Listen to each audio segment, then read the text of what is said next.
অপরাধবোধ যে কত বড় একটা নিয়ামত। বান্দা এতই অসহায় যে সে আল্লাহর নাফরমানি করার পর তওবা করার ক্ষমতাটাও তার নাই। সে তার ওই নাফরমানিতেই পড়ে থাকতো যদি না আল্লাহ তাআলা তারে একটা গিফট পাঠাইতেন। এই গিফটের নাম অপরাধবোধ। এই অপরাধবোধ হইল একটা নিমন্ত্রণ। মহান রব্বুল আলামিন, মহাজগতের স্রষ্টা, তার এই ক্ষুদ্র তুচ্ছ নাফরমানি করা বান্দারে এক্সক্লুসিভ একটা নিমন্ত্রণ পাঠায় দেন যেন সে তওবা করা আরম্ভ করতে পারে। চিন্তা কইরা দেখ, তওবাটা কত বড় একটা পুরস্কার। এর শুরুতে মহান আল্লাহ তাআলার নিমন্ত্রণ, শেষে তার কবুল।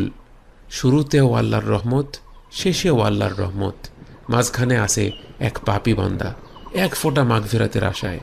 গুনাহগার এই বান্দারেও আল্লাহ কিভাবে রহমত দিয়া পুরাপুরি ঢাইকা রাখছেন দেখ।